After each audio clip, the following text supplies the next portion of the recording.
Hello everyone. This day we are going to speak about Taro's reward, the chapter from Honeysuckle. ఇది ఒక చిన్న request వచ్చింది, so we'll go on with that. Very simple chapter. Taro is the name of the protagonist in the story, or the hero, or the main role in the story, or the lead role in the story. He used to live with his family, his old father and mother at Hillside. Their house was in a very pathetic condition. It's a very old and the house could not resist the adverse environmental conditions. If it's too cold outside, the wind was welcomed inside as an unwanted guest, uninvitedly.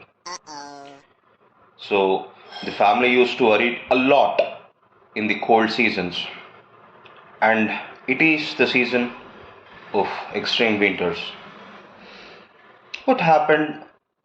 Poor Taro's old father was like, "Oh my god, I cannot resist this harsh conditions. I need some warm drink to make myself or like at least adjust to this kind of condition. It's freezingly cold." He'll be asking for a drink called Fave, but that's written as Sake. For the time being, let's call it as sake, but it's actually called as Fave. It's a Japanese drink just to warm yourself up. It's a greenish drink. Taro thought, my dad just asked me for a small drink, but I'm in such a pathetic condition that I can't even afford a drink for my father. He's shivering literally, but I'm helpless. What to do? I'm a poor woodcutter. I can't do anything. I should work a bit harder than I actually do and maybe save some money and buy him a drink. This was Taro's intention. Next day, very early in the morning, before the sun even rose, he went to the forest to start his work as a woodcutter. He started cutting the wood. Before sunset itself, sorry, before sunrise itself, he was drenched in sweat. So we can understand like how hard he worked and how early hours they were. Oh my god, exhausted. He suddenly heard some kind of flow of water, some sound. I'm working here for many days or weeks or months. I don't remember any kind of water body here. Let me go and check if there is any. He had some thirst, so he went in search of. He found an amazingly special waterfall. I'm calling it special waterfall. I'll say you why. We can understand why in a bit, in a while. He thought like, I've never seen this waterfall earlier. Maybe I did not notice much or I didn't pay much attention to the sound every day. So he clapped his hands or joined the things to have some. Hey, it's not water, it's fave, it's sake. Maybe I'm extremely exhausted, so even a bit of water is like heaven for me. So I think maybe I might have came to some kind of misconception. I'll try again. He had the same thing again. Shockingly, the result is the same. It's still far away. We mean sake. There were no bounds for happiness of Taro. He had a pitcher, so he filled the entire thing with fake and went home.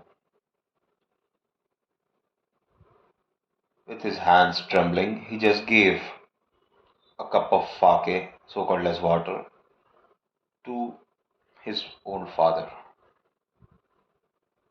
He had a sip and he started to dance in joy. Started to Amazing! dance in joy. Taro was extremely happy.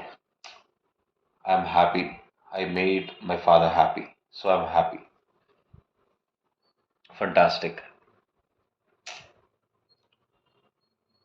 Then their family members gave a cup of sake to a neighbor, an elderly lady. She asked, "Hey, where did you get this? This is tasting so good, immensely good. Where did you get this sake from? And moreover, it's too expensive, right? How are you able to make it? Not just you and your family enjoying it, you even distributed it too. How?" Taro reveals the entire thing. Oh, soon the entire community or the entire people in the community came to Taro's place. Come on, let's taste. Is it real? Everyone was shocked. Oh my god, we are getting Favi for free. Sake for free. Where? Okay, fine, fine, fine. So everyone took a leave. Next day, Taro, as usual, went to his work very early in the morning. By the time he was there, the entire town was near the waterfall. Everyone are scolding Taro. This guy literally cheated us. This is just water. This fellow brought Fave from somewhere and fed us and made us fools. We must murder him. We must throw him in this water itself and drown him to death. These were the words by the villagers. Taro was clever and hid himself behind the rock, a huge rock. So the people waited that Taro might come for another picture. But Taro didn't turn up. Everyone thought like, okay, we are tired, let's go home. After everyone were left, after everyone had left the place, Taro just went to reconfirm. Everyone is calling it as water, but yesterday I filled my pitcher in this only. Some people even brought buckets to fill the fake with. Fave with. Taro just had a very small sip. It was like, yeah, it is fave only. It is sake only. He again reconfirmed. It was again the same.